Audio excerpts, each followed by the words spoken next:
And we're ready now for our first panel, Revolutionizing Industrial Age Thinking with Category Management.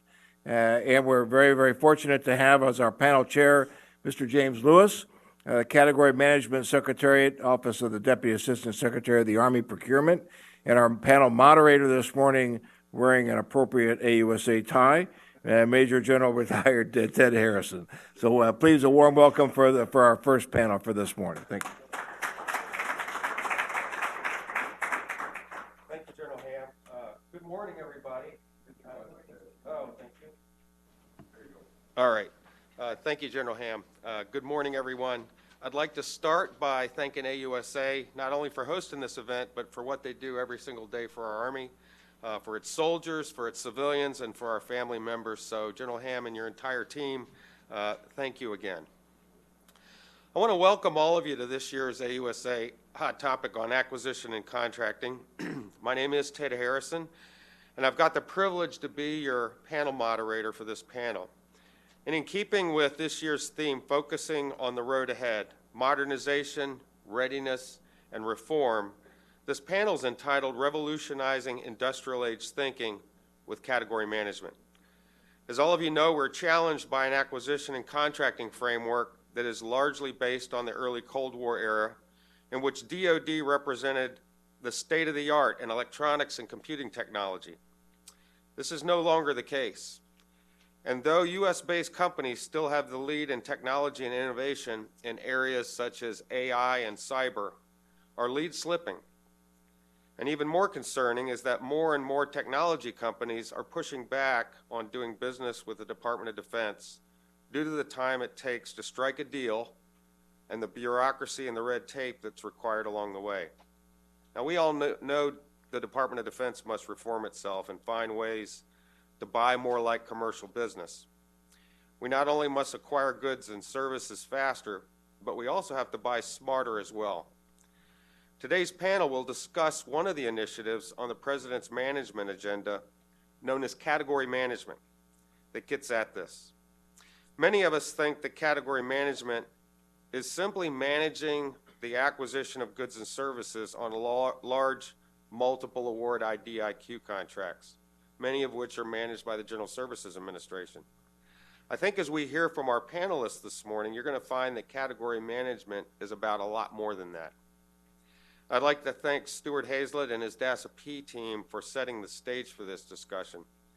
This topic area has been a challenge for the Department of Defense for many years, but the time is getting critical for real change, and the Department of Defense, including the Army, under the leadership of Secretary McCarthy and Dr. Jetty, have made this kind of reform a top priority. I'm excited today to introduce a very talented panel from the Office of the Secretary of Defense and across the military services who are in various stages implementing a number of innovations in category management. While I'll introduce the panelists briefly, I'll encourage you to review their complete bio in the program. First off, as General Ham said, our panel chair is Mr. James Lewis. Mr. Lewis is currently the Category Management Reform Manager in the Office of the Deputy Assistant Secretary of the Army for Procurement. He is responsible for providing the tools and the templates and the training associated with Army-wide category management implementation. To his right, we have Mr. Stephen Benson. Mr. Benson is the Director for Category Management within the Office of the Chief Management Officer in the Department of Defense.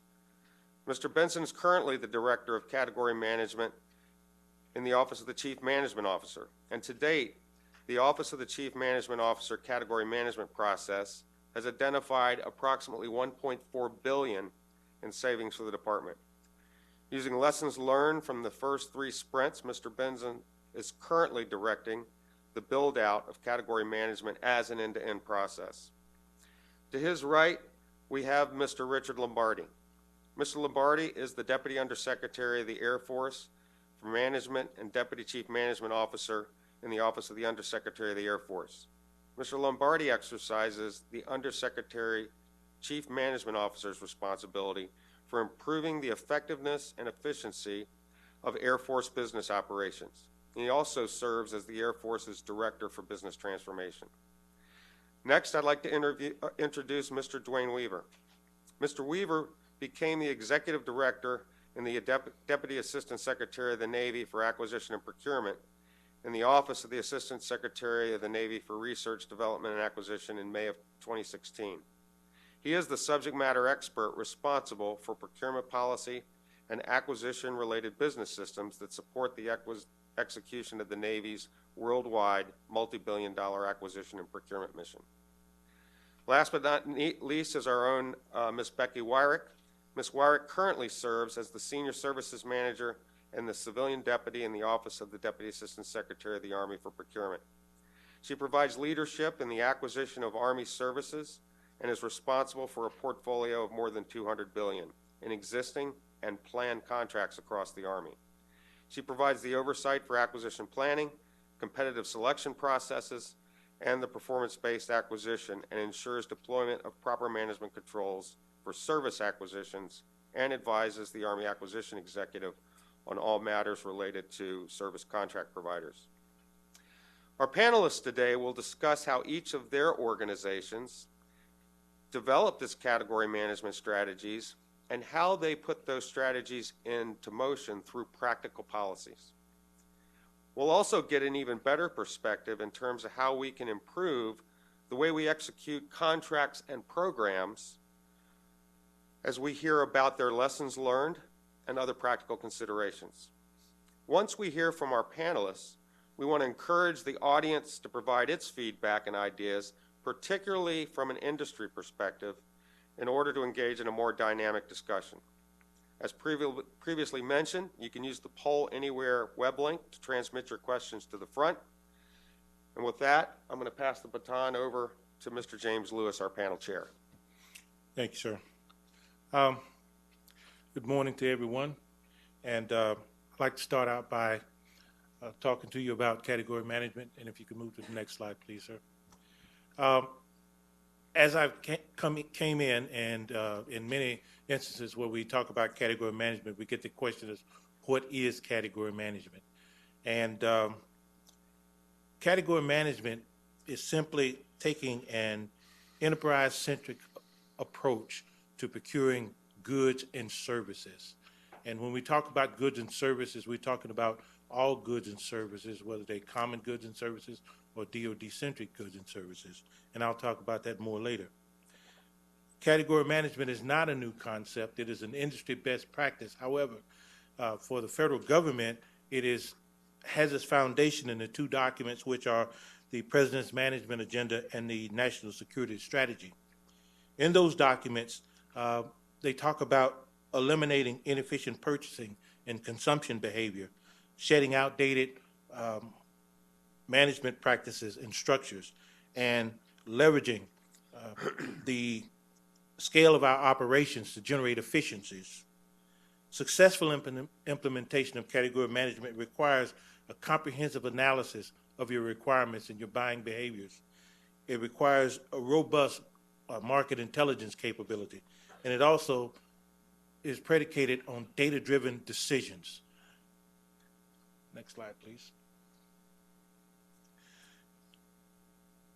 Our desired end state when we talk about category management is to shift from budget execution to strategic cost management.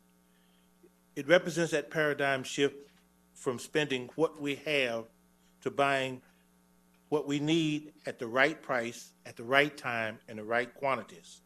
It is not traditionally how we procure goods and services, and to be successful, it requires cross-organization collaboration.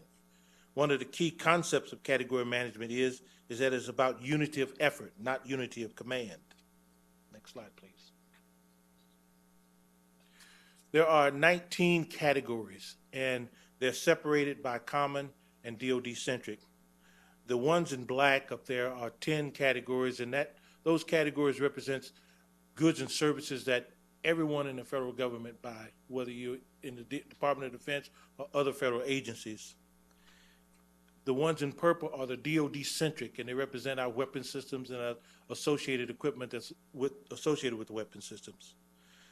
The federal category managers, there are 10 there are 10 federal category managers for the 10 common goods and services, and the DoD centric, we focus on those with our PEOs and our Department of Defense. We spent about, over the last 2 years, about $1 trillion in these categories. And what we're trying to do is we're focusing on looking at them and buying in a way that we can leverage our economic order quantities and leverage our buying power. Next slide, please. Key takeaway here is that senior leader support is essential to successful implementation of category management. Accountability and governance is a must. We must have governance structure, and we must have accountabilities, and that we need talented people with the right skill sets in order to make this work. Data-driven decisions is a must. We must let the data drive our decisions, and that it's more than strategic sourcing. It is more than these large IDIQ contracts. It involves demand management. It involves leveraging industry best practices. We talk about policies and what policies we find that will help us to gain efficiencies and save money. We talk about strategic acquisition solutions, and sometimes they're GSA solutions, sometimes they're within each individual service. It is a cultural change, and we believe that category management, in order for us to be successful here, we must be persistent in our quest to implement category management across the board.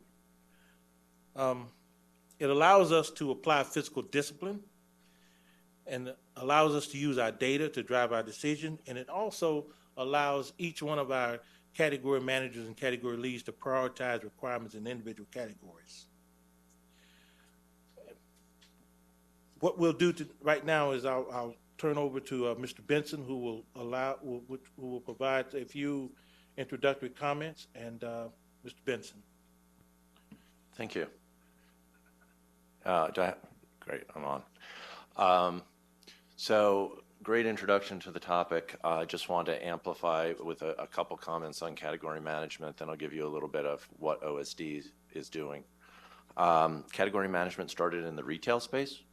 A very common example would be like McDonald's, where they have a category manager for potatoes. So instead of everyone buying their own potatoes to make French fries, they have a category manager. It's interesting that if you go online and poke around a little bit looking for an exact definition of category management, you won't find one. It does have a very specific meaning in the retail space, but as other industries have adopted the practices, they change it slightly. So everybody's category management looks a little bit different depending upon the industry. Great comment on data-driven decision-making. That implies, though, that we have to have good data, right? So we need to be working on not only collecting our data, but the quality of our data, granularity of it. So category management started at the OSD level in early 2018. It was one of the original RMG lines of effort, 10 lines of effort. The initial sprint started July of 18. The way OSD has been approaching this is a series of sprints supported by 2 world-class contractors from the private sector to bring in private sector practices and best practices. The first one was 180 days. The second and third and the current one we targeted for 90 days. The intention is to look at about $20 billion in spend in each 90 days. We have some lessons learned that I'll share a little bit later. But the important thing is to try to bring the culture of the private sector and how it approaches buying, just like you said, into the government. So buying what we need, again, not what we have funding for.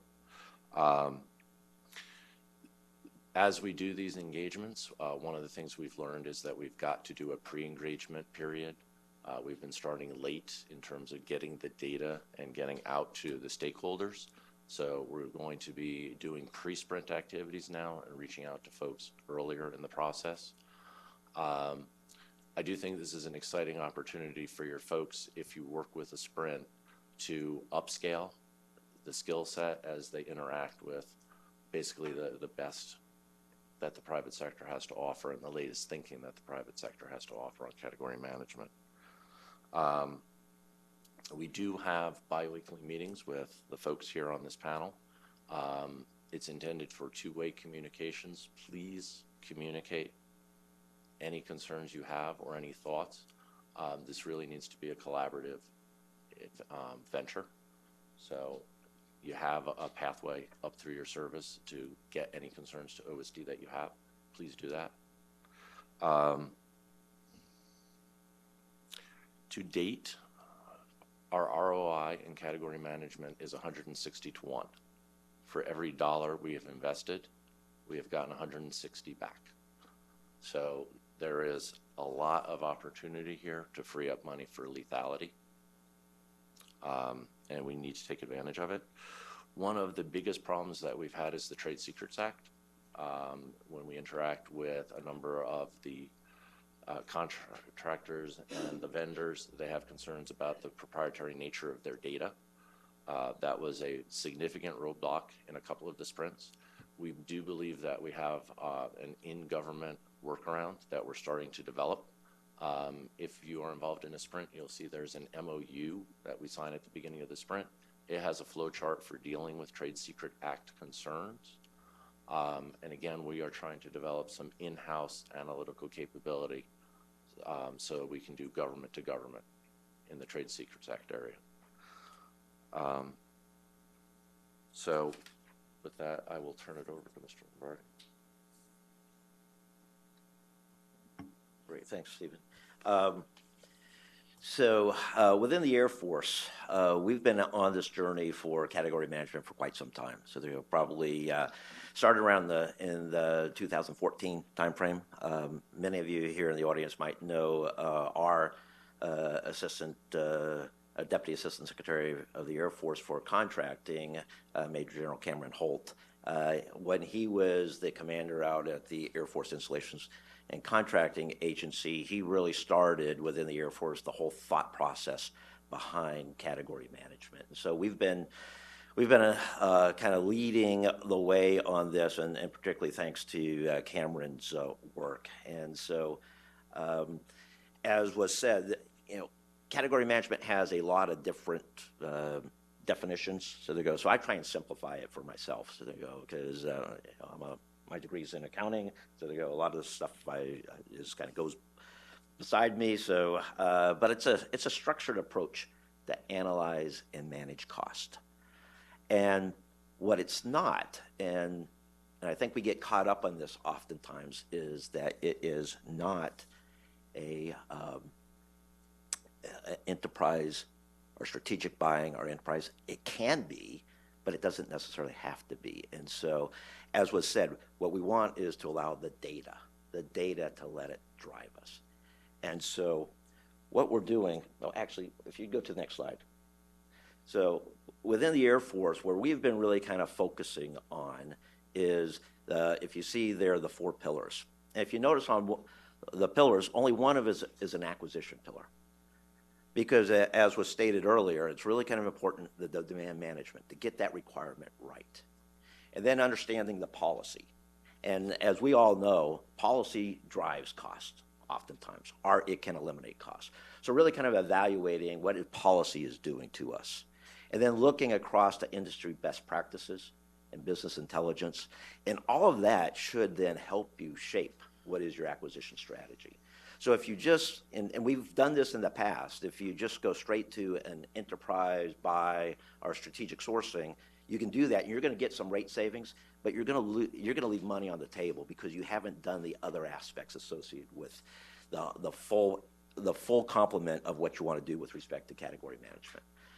So as I said, Cameron Holt kind of started this back in the 14 timeframe, and in about 2017 he came to me and started talking about trying to go more Air Force-wide with respect to category management. And in my role as the Deputy Chief Management Officer, and as was stated in my bio, I'm kind of responsible for the business operations of the Air Force to improve the efficiency and effectiveness. And so So Cameron and I went to the Undersecretary at the time, Lisa Disbrow, and talked to her about how do we institutionalize this across the Air Force. And what we came at was that, and oftentimes we think about this is this isn't a contracting problem. So they go, and so what we needed was really not to have it just continually be in the contracting lane, but bring it into the chief management officer lane to be able to, again, improve our business practices. And so as a result of that, we developed a charter, and then we established category managers across the Air Force. And so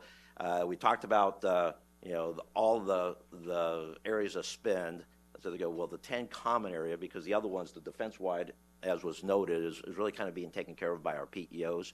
But the 10 common areas weren't really being taken care of by anyone. And so we really kind of focused on those. And so I sat out and we actually assigned category managers in 6 of the 10 federal common category areas. And what was important to us with respect to that was we kind of focused on where the real spend is. And so with those 6 out of the 10, we've actually accounted for about 94% of our spend in the common goods area. The other aspect of it is putting the category managers at the right place. And so we've assigned category managers, for example, for our security and protection. It's the commander of our Security Forces Center. For our facilities and construction, it's the director of our Civil Engineering Center, because those people actually have the ability they control the processes, they control some of the policies, or can influence the policies back at the headquarters.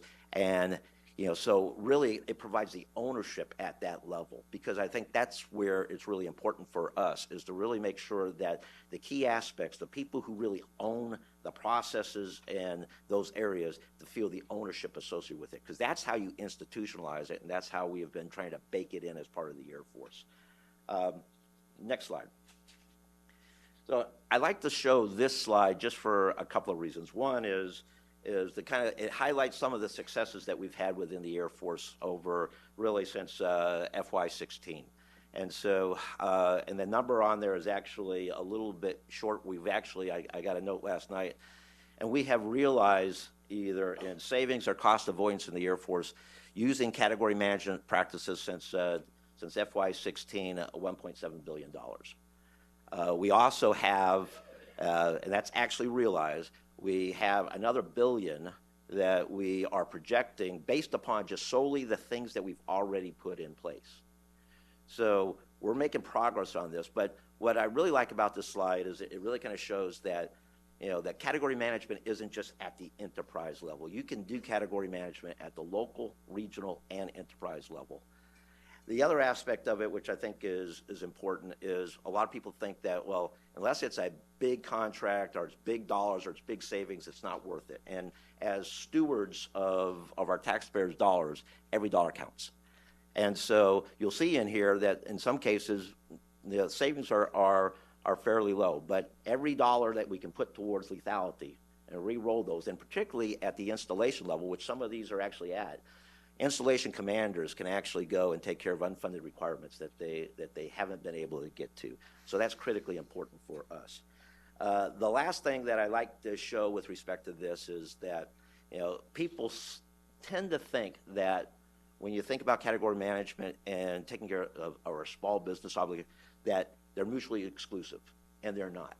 So if you look at here, we're able to take care of our small business goals, our small business opportunities, utilizing the principles of category management. And so I think that's important for everybody to really kind of understand. Now, it takes some really good business intelligence. It takes having the data available, that data that helps drive you to those things. And it also takes, in some cases, some pretty innovative type of thought process to be able to ensure that you're able to get the small businesses involved. And so the next slide that I have really kind of talks a little bit about those 4 pillars that I talked, and some examples of some of our ongoing activities that we have associated with each of those pillars. And so one of the things that I will highlight is, The first one, which is on management, demand management and consumption, this is one that we're really kind of pretty proud about within the Air Force, because we have been asked by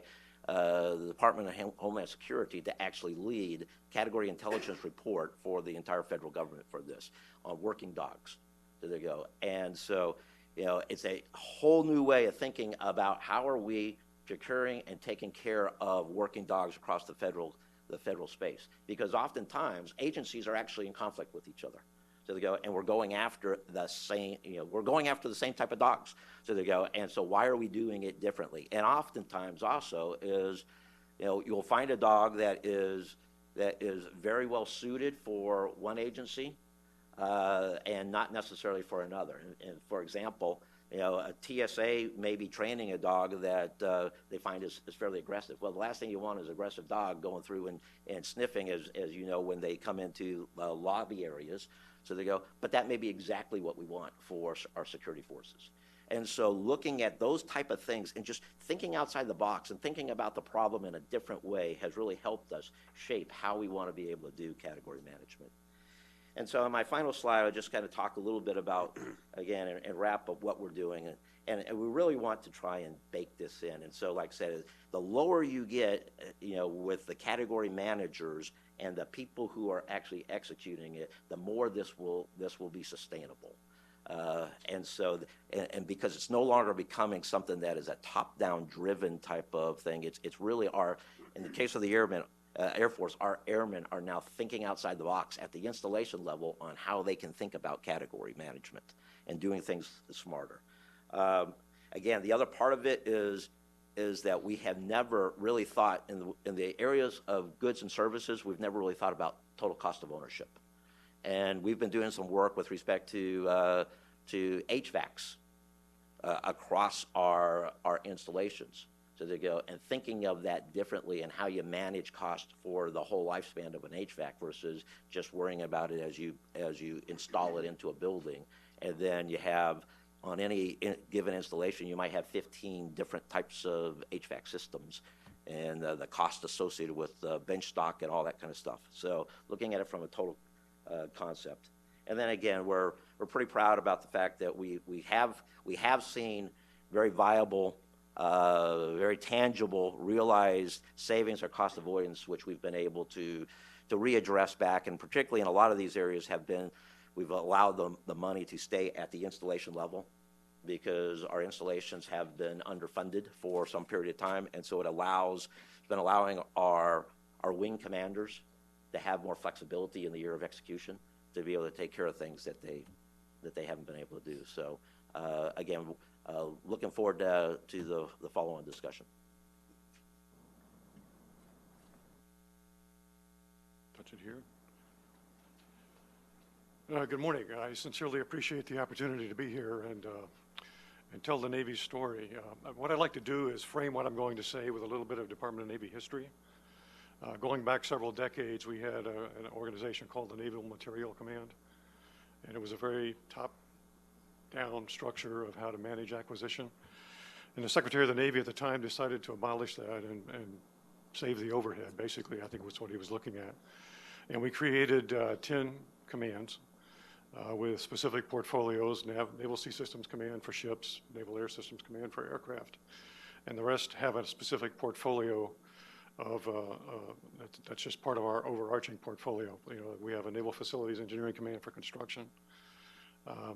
So what we did effectively was create marketplaces for those categories of things, and over time, we found ways to find commonality across that.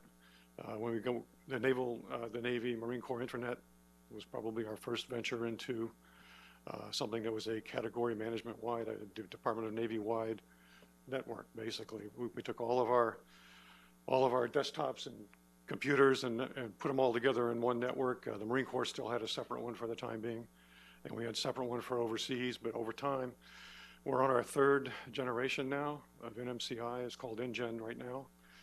We've got all of those networks coming in under that one umbrella, and we are able to buy that as a service now. A lot of that we can get hardware as a service, and over time we've learned how to save more and more money in making that network work. The next generation, it's out as a competitive right now. When we get this next one done, well, the Marine Corps will be under that same umbrella, and our OCONUS networks will be pulled under that umbrella as well. So we're finding ways to just keep using that synergy to keep the savings and the cost avoidance going. And I think the second biggest one we came up with was professional services. What we found is we were spending a fortune in fees with people going everywhere they thought they needed to go to buy professional services. So we created a thing called Seaport. And we just awarded our third generation of Seaport now. And we consider it a best practice. What we have done there is make it a mandatory consideration. That's how it fits the OMB model for category management. If you're buying any of those kinds of services, you have to consider Seaport first. It's about 1,800 contractors, mostly small businesses. It's an all-electronic system, so it's a very low barrier to entry for small businesses. We have an individual, actually I think it's two of them now, at the Naval Sea Systems Command that will help small businesses who've never had a cost accounting system approved to actually go do that and help them so they can do cost type work for us as well. I think those are our two biggest successes, but what we did over time is build multiple award contracts for everything at the installation levels. You know, we have multiple award construction contracts on a regional basis around the world right now. And they're split up by large business, small business, the small disadvantaged businesses. So there's 8As, there's a separate MAC, multiple award construction contract for each of those groups by region. And what we've done is kept competition in the mix. You have to have a competitive environment to make this work. You know, we take the time to get the requirement right, make sure you have a competitive environment, and small business opportunity will bring innovation and better pricing as well. So all of those things have been what we've done for decades now, and it fits well with this category management model. I've been on the Category Management Leadership Council as a DON rep for several years, and you know, I agree with you. It doesn't fit everything, and even GSA will tell you that, OMB will tell you that. It's not for everything, and it's still a flexible tool that's available to you. If it fits your requirement best, use it. If it doesn't, create your own requirement, but use the principles, use the data to figure out what's the best approach for your program manager and your contracting official to go decide what's the best way to buy this. For now, the Department of the Navy is following the OMB model. It's mostly common goods, common services and goods. We've done that for several years, and what we've been doing is, one of our lessons learned is we haven't told our story very well. So we've had multiple award constructs for just about everything in these different portfolios for years, and we've never told that story. So as we're working with OMB and the other services and going through this, we're trying to reduce what we call our unaligned spend. I mean, OMB comes out with this tier 0 structure that says, hey, those are just single contracts. Why aren't you buying that through a GSA schedule or off of OASIS or something like that? And they send us the contract number. Well, what we find is they're using FPDS data, and it has the same flaws in understanding it that we all see. I think the most curious one is they send us one and say, why aren't you buying this IT off of Alliant? Well, it's a radar system. And we're not going to buy a radar system off of Alliant. We're going to have a program manager that actually does that. But they use PSC codes. So product service codes and NAICS codes are what they use to go searching for where are the opportunities in improving unaligned spend and using category management tools in a better way. So we've spent a few years just trying to get our arms around that unaligned spend and keep going back to them and saying, well, that really is, it's either a tier 1 or a tier 2, and in some cases a tier 3 solution. And we've been pretty successful at that. And what we're finding is we're getting a better understanding of our own portfolios across the entire department, and finding ways to improve that. We've used the contract efficiency assessments. We've used the two contractors that you mentioned. Basically, we use them to help us find defense-centric spend, which is also in the addressable spend that OMB talks about all the time. Well, part of that's defense-centric. but nobody knows what that is because we have to go look at the contract and see what it is. So we use that market intelligence that we got from them to actually look at that spend better, and we're still migrating through that. The few assessments that we did a couple for Marine Corps. We've done it for Military Sea Lift Command. We got some good recommendations, good market intelligence out of that. What we have found is they didn't always go with the recommendations that were provided, but what they learned is more about market research and market intelligence, and they restructured their own requirement to find a better way to do it. And so it's a good learning tool, even if the recommendations aren't used directly. And I should probably slow down here. If you let me keep talking, I'll keep talking. But I think the real key here is make sure you understand your requirement, spend time with industry to make sure they understand your requirement, find a competitive way to do it, and it'll serve you well. And those are the kinds of things that fit this category management model very well, however it's defined. So thank you. Good morning. Becky Warrick, United States Army. So the Army took a little different tack, as you might imagine. I know Cameron very well, and I've known him since we were captains. So when we got asked to implement category management with the Army, we went to the Air Force, took the lessons learned from the Air Force, leveraged what the Air Force has done, which has been truly amazing work, and we started in the middle. So the Air Force started in the beginning in 14, 15. We started in the middle in 18 with a directive. So we took a different tact, and I'd say it's kind of a pincher move, where we have significant senior leadership level interest and guidance coming from the Secretary of the Army. The DUSA, the Deputy Undersecretary of the Army, is the person responsible for category management in the Army. He assigned, and that actually was the Secretary assigned category managers at the 3- and 4-star level at the MACOMs, the people who are responsible and accountable for material readiness, modernization, and those people are also the people who are in charge of the budget. They are co-chairs with the building on the pegs. So what that means is our category managers are responsible and accountable for the requirement, and they have the budget. And this has been a very, very powerful tool, and we're in the very beginning. We're only a year into this. But we set goals, the Army set goals of 5% savings year over year implementing category management. Unlike the Air Force, we didn't wait for that to happen. We cut. We took a cut in the OMA budget of 5%. So we had a $1.2 billion savings last year, which we redirected to Army modernization in accordance with our National Defense Strategy. And this is happening again in 20. So when we implement the budget in 20, there will be another 5% cut that will be directed toward modernization. As you all know, the President said you can have your budget, but you have to fund your modernization efforts. This is how we're doing it. Now, the Secretary of the Army expects that we use category management to reap those savings. So he doesn't expect that we're taking a cut of goods and services. He expects that we implement category management, that we take data-driven decisions, and honestly, the Army is in the best position with regard to data-driven decisions because General Nichols is here, so I'll just shout you out.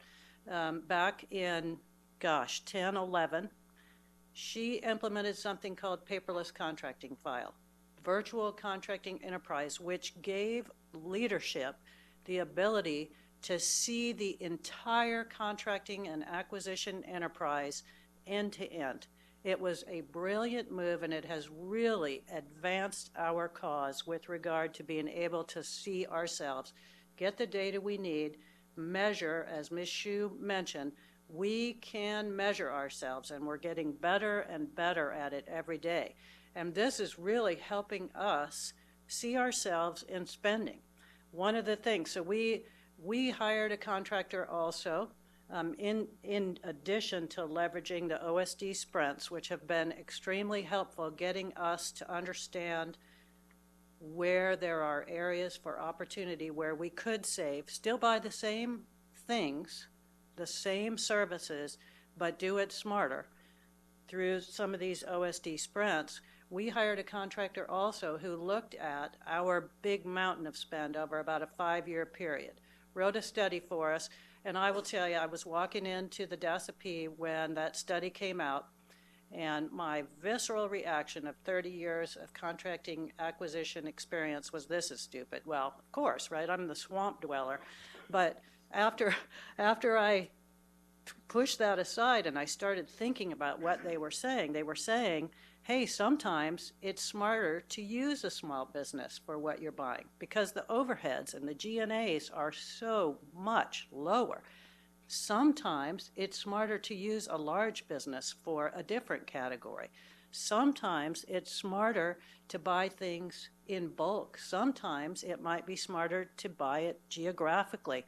Sometimes it's smarter to buy it separately, and y'all are not looking at this correctly. You're looking at it in two, I think it was kind of a grand approach that we were thinking, hey, we'll do strategic sourcing and this will be really smart. And yes, but we could have thought about it differently. So category management is really giving us that opportunity through our data to better drive solutions.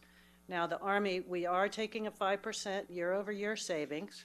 We published a directive. We, in the DASAP, are publishing the directives. We published a directive in April of 2018, which stood up category management, stood up the category managers, and directed 5% savings along with these things called standard levels of service for 5 categories. And the 5 categories are professional services, facilities and construction, medical, which is not a high dollar spend, but it's extremely important for Army readiness, professional services, and IT. So we have those 5 category measures, which are really 6 because we split facilities and construction. But those folks are developing standard levels of service. They're directed to do so. So what does that mean? It means, for instance, the IT category manager published a directive in August of 2019 that said, you will not buy IT in the 4th quarter. Why did he say that? Because the data is showing a 30% increase in IT spend dollars for the exact same thing that I could buy in January. 30%. Why? Well, it's not because of greed, it's because of demand. So supply demand. Demand goes up, prices go up. So we were buying 40% of all of our IT in that last quarter of the year. By moving that, they saved $12, $13 million, just that little thing. And, you know, again, it's not tons of money when you're looking at billions, but if we do 13 million every single time, we will have tremendous effect. So the Army is about to implement another directive which will drive some other behaviors. We are looking at changing our culture through leadership pressure, not pressure, leadership interest, emphasis, and encouraging our people on the ground to make better decisions. And we're seeing that. We had one of our ranges come in and say, gosh, you know, if we could get together with the Air Force, we would save millions and millions of dollars by contracting these ranges together. And we are doing that. So our people are starting to think differently also, and we're encouraging that behavior, and we're encouraging it from the top down. So I think that we're going to have excellent effect pretty darn quickly. Thank you. All right, thanks, panel, for the great intro and summary of what your organizations are doing. We got some great questions already from the audience. Please keep sending them in through the Poll Anywhere. This is working really well. I'm going to go ahead and start on some of the audience questions. Actually going to combine two a little bit. I'll read them both.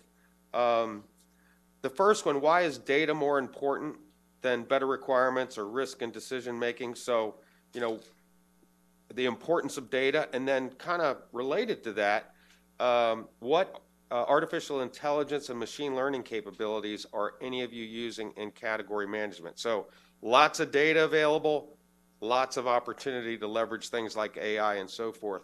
So can anybody talk to some of the ways that, first of all, just how that data is important and how it's used, and then maybe if anybody's using any AI or machine learning techniques. And Ms. Lombardi, since you've been doing it the longest, maybe start with you. Well, there's, one of the things that we've been really kind of focusing on is what are the right kind of tools that you can get after it. And so, one area that we're using that's commercially available is Procurement IQ. So there you go. And that helps us with being able to get our arms around expediting the market research that we really want to do. The other thing is we've been really kind of partnering with academia, particularly within the Air Force Institute of Technology, Naval Postgraduate School, with respect to developing tools. And so one tool that the Air Force has is our Air Force Business Intelligence tool, which again it allows us to be able to really kind of collect and analyze the spend. Because really what you want to do is you want to, because we're changing from a spend culture to more of a cost culture, right? And so, but first of all, you have to understand what the spend is in all of these areas. And so being able to capture that, and then in some cases be able, as was talked about, our systems are out there, our data isn't all that clean, and so how do you then kind of cleanse the data to be able to use it? And so we've been reaching out to academia really to help us, particularly with research projects from airmen who have been at AFIT and at the Naval Postgraduate School to kind of help us build out tools, because they're actually contracting officers, so they understand what are some of the needs associated with it, and they've been able to kind of leverage what they've been doing at school to be able to provide tools back to the services as part of what they've been doing at school. Okay. Anybody? Mr. Benson? Yeah, I wouldn't say that data is more important than requirements. I mean, part of category management is demand management. We need a whole toolkit. There's no one tool that will get us where we want to go. We need a toolkit. Data is a toolkit. So, Army's example was great. They looked at their data, and the spend was up. The prices went up in fourth quarter, right, by 30%. So one thing to think about is if we're not looking at our data, our vendors are. They see our behavior, and they know that they can raise prices in the fourth quarter because we're a spend culture, which we need to change. Any comments, or Becky, on? Yes, I would like to comment on that. So data, I think, really allows us to see ourselves. So probably for some of you, you think, of course, but for us, we haven't been able to see ourselves very well until recently in the last 3 or 4 years. Before that, we really had no idea how long it took, what we were spending, where we were spending the money. FPDS NG is our system of record for holding data, but it's only as good as the human being that inputs. And we never put the focus on it until recently, in the last 5 years. And so it's garbage in, garbage out system. Now the Army has implemented a SAP called Fibs, which is how the money is moving. And it is a beautiful system, and it really gets to some of the AI and some of the machine learning. We're on the very brink of it. We are not far. But we are starting to think about how we drive policy by the machine. How do we drive compliance using machines rather than human beings having to make decisions? You all know it takes a long time in contracting because it's very complicated. But the fact is, there's probably 4 or 5 decisions. One of them is getting those requirements right that really matter. The rest of it is what I call Kweep. You can look that up in the Urban Dictionary. It means things that you must do, but they aren't super important. They're things that have to be done, but they're not important. Contracting officers have probably 2,000, 3,000 of those Kweep steps that they must do. The machines can do those things. And it's getting us to the point, it's cultural change again, but getting us to the point where we can build some of that in. And we are starting to do that with GFibs, where we're starting to say, the machine will make the decision, you will not. And the machine will not allow you to make the wrong decision. And these are good things that will help us implement category management at a much faster pace. Can I add one quick thing?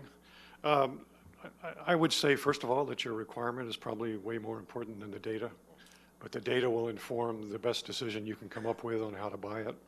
Because what it will give you is the market intelligence on what's out there and what's available, including the category management tools that you may already have available to you that you may not be aware of. But yeah, we all have missions, that are very important to our, our sailors, airmen, Marines, and soldiers, and that's the first thing we have to take care of, and their families, for example. So let's take care of our mission and make sure we get the requirement right. I think that's very important, but the data will drive some of your decisions, and that's pretty remarkable, what we see. Okay, great. I'd like to pull the thread a little bit on what was mentioned a couple times. I'd like to pull the thread a little bit on one of the comments that was mentioned a couple times on the requirement side and how that leads into the demand management. So how are we addressing demand management and reducing excess procurement? You mentioned a couple of examples, some of you in your opening remarks. What are some of the things that you're finding in terms of ways that we can cut costs on the demand side? And I'll start with Mr. Lombardi again. So again, it's really kind of understanding your requirement and getting a good there are things that we've been doing over time that become kind of a cultural type of thing. And so, and some of these are actually pretty simple when you start thinking about it, and this is what has been really great about the whole concept of category management and within the Air Force having our airmen really kind of do some of the thinking. For example, so there you go, we've been paying more than we should have, kind of a simple thing on elevator maintenance, right? So there you go, because when we started looking across the board, so the elevator, the performance work spec for elevator maintenance at Andrews Air Force Base was different than the PWS for elevator maintenance at Eglin, or at Hanscom, or at Offutt, or you name the base. And it was also different than what would be kind of what you would think of industry standards. So why do our elevators have to be maintained on a different cycle than what would be normal in an industry practice, best practice? And so by virtue of just going in and changing and having a common PWS across the Air Force for elevator maintenance, 31% savings. Just by people actually looking at things a little bit differently and looking at what the requirements are really, why are we driving these requirements? We've been looking at our policies. Some of our policies, so they go drive, the unintended consequences of some of our policies drive requirements that aren't really necessary. And when we ask industry, do you do the same thing for a common type of service or good? They'll say absolutely not. But we're paying for that, the extra type of requirements that we're putting in. So looking at all aspects of policy, best practices across industry, some of the things really going back and relooking at what do we really need has helped us find an incredible amount of savings just by the fact of just cleaning certain things out. So they go, we didn't have to go to an enterprise buy, we didn't have to do it. All we did was clean up the PWS and standardize it to what would be an industry standard and save money. Go ahead. So in the Army, INSCOM has done some really forward thinking in this area, and this was really from the ground up. They, gosh, probably 3 years ago, 4 years ago, standardized performance work statements for things like facilities maintenance, hospital maintenance, grounds maintenance, grass cutting. And by doing this, they establish standards. You shall not have your grass cut lower than 5 inches ever. So you think about a commander walks on to his post, her post, and says, that grass is 3 feet. It is, and it's going to be. It's out in an area where we are not cutting grass, and that is required by the commander of INSCOM. And these small behaviors are saving the Army significant amounts of money, in the millions, the tens and hundreds of millions of dollars in facilities, saying this is how often, and this is a bad example, but I think it's kind of funny. You can only clean your bathrooms once a week. That one thing saves significant amounts of money, significant. The Air Force, when I was with them, said, you will empty your own trash. It was incredible the amount of money that we saved by doing that, and it was a very small thing. So there's standard levels of service that we are starting to implement across the board that are saving us a lot of money, that are pretty easy to implement. It's all right, no worries. The standard levels of service are something we've used for base operating services and multiple award construction contracts for a long time. And it does save money. And if you do it in a way to keep competition in the mix, it will also help you. For demand management, I'll just highlight the DoD-wide cell phone contract. It's a Navy contract. It's run by the Naval Supply Systems Command. When we started that Navy Wireless One, we were paying on an average of $60 a month for cell phones. We had people picking whatever plan they wanted. We had no way to know who wasn't using their phone. It was just sitting in the box, but we were paying for the service. We're now on Wireless 3, and we have all of that data in a tool set that you can use. We can tell you who's not using their phone, how much they're using it. But the key thing we did with the demand strategy is we went with the industry standard. So now it's all full data, full voice and text is all included, and you don't get to pick your phone. You can go to any of the vendors, AT&T, Verizon, Sprint. I think we just added 2, but I'm not sure who they are. But go to NavSup. You can go there with a quantity buy. Don't take the first price you see. Ask for special pricing. We've had VA get up to 20% discount on all of their phones.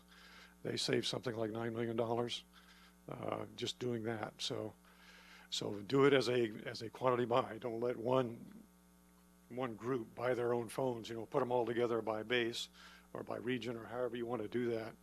And just ask for special pricing. You can get a 20% discount off these things. And instead of $45, $50 a month, you can get it for 20% less than that. The FirstNet system, the devices are also available on that tool. Use the same thing. Ask for special pricing for those things. You'd be surprised what you can actually save. And everybody has a device that has, full data, full text, and voice capabilities. So, but that's we structured something that created a demand management structure where we controlled it instead of whoever's using it. So.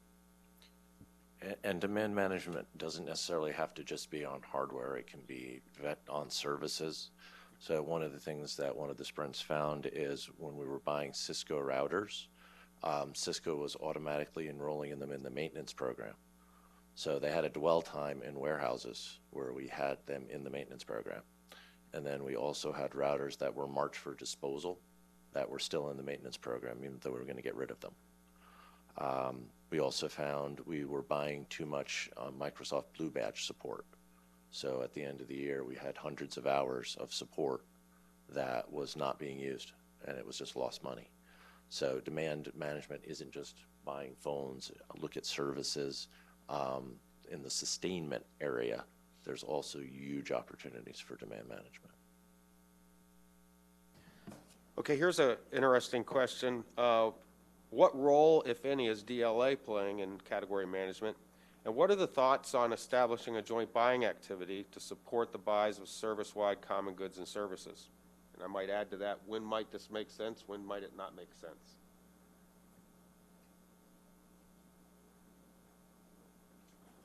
I mean, we already do have a lot of things like that, GSA, DLA. We have a lot of enterprise-wide buying. I think what you have to do is look at the specifics of the market. That's the importance of business intelligence, is understanding where it makes sense, where it doesn't.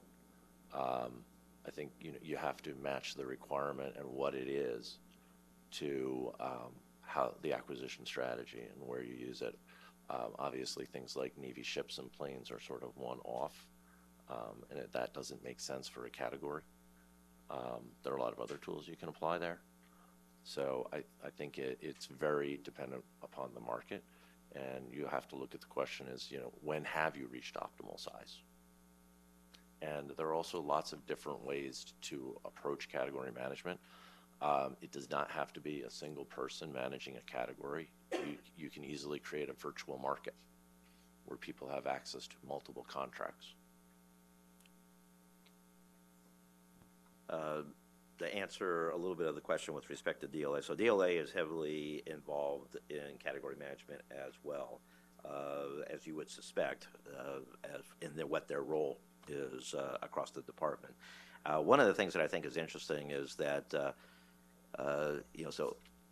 OMB has, and actually it's co-chaired with Ms. Hirschman from the CMO, as the Category Management Leadership Council that meets periodically at the federal government level.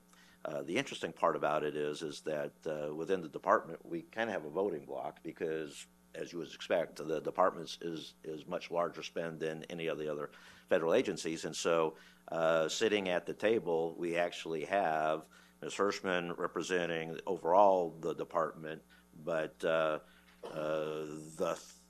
three MILDEPs, so we sit there as well as does DLA. So we actually have, when you start thinking about it, if there's a vote that has to happen, the services or the Department of Defense actually gets 5 votes with respect to the overall federal government Category Management Leadership Council. But DLA is heavily involved, and we work with them oftentimes.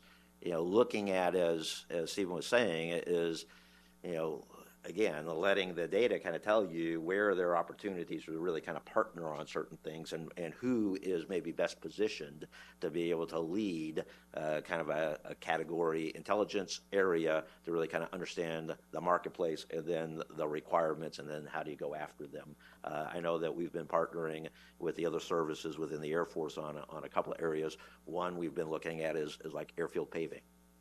Because we all have, we're all dealing with airfield paving type of issues associated with that, and so how do you do that? We've all been heavily involved with DHA, so the Defense Health Agency, and some of the things that are happening with respect to the medical community and some of the category management things that they're trying to do as well. So it really, as Stephen was saying, we meet every other week too to kind of talk through lessons learned, best practices. What are you doing, so that we're all kind of coming in together. The sprints that the CMO has sponsored. Actually, in a few cases, we've all been it's been kind of an interagency type or inter-service type of requirement, all of us kind of looking at, for example, professional services. So all of us are taking advantage of the information that's coming that they're sponsoring for professional services. Okay, great. Mr. Weaver, you want to? Obviously, a lot of collaboration across the services and DoD and even within the federal government on this. What are we doing to actually teach some of the principles involved in category management, not only to our contracting professionals, but maybe more importantly to some of our functional users to be able to help implement this? We do an annual services conference, basically. I hate to call it a conference, but We get about 100 to 150 people together from across the Department of the Navy, and actually the Air Force and Army send representatives as well. And we provide category management training as part of that event. And we also work with GSA and through our Naval Supply Systems Command. We go around about 7 times a year and actually teach category management with all the tools available. We bring GSA, we bring all of the different things that are available to them and show them just what's out there. And that's been, I think that's been pretty successful. We trained about 500 people last year through those events. And we're just continuing to do that. We're just now setting up the schedule for next year with GSA and FSUP. So that's a good way to get the word out there and get it to the workforce. I mean, sending them to DAU may not get everybody that you want to reach, but we can go directly to a command and teach it to the entire auditorium if they want. And I think we've been asked to do that with one of our commands. So we've been pretty proactive about doing that and getting it down to the deck plate level where they're actually trying to use it and showing them where the tools are. NAVSUP maintains a website that has all the tools listed and identified and what they are. GSA has the same thing available to you and what all the tools they offer. They all aren't going to fit everything. I mean, even the OMB memo admits that. It says some of these tools are not really what for you. You may have to figure out your own requirement and the market for that and what actually fits for you. Seaport itself is not for everything. Seaport is all competitive. There's no logical follow-on. There's no sole source anything in there. So if you have something that's not competitive, you need to think about something else. But we ask you to consider it. Let's just figure out a better way to buy it. There's still OASIS, there are Professional Services Council, there are other ways to buy it. You can set up your own IDIQ. So there are different ways to approach that and find the tools available to you. So I'd like to just mention quickly about the Army. So we leverage what the Air Force has done and use that training to get us started back in April of last year. We have since been working with DAU to stand up some category management courses to take us further and really to take the strain off of our offices, both in the Air Force and the Army, who are conducting most of the training right now. And they've agreed to do that. In conjunction with that, we have been using our world-class contractors to develop a CEA course, a contract efficiencies course that will debut in January.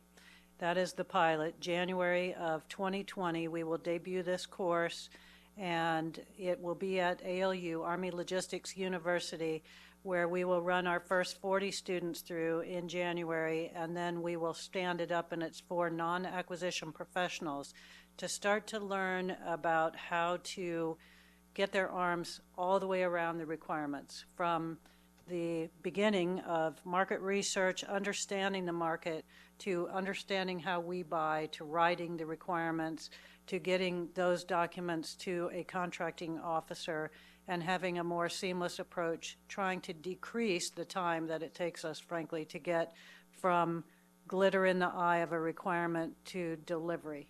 And we think that's going to be a very, very good course. So please, if you're in the Army, I encourage you to try to get in our pilot and send some of your really good people to it so that we can get the feedback we need and get this thing rolling.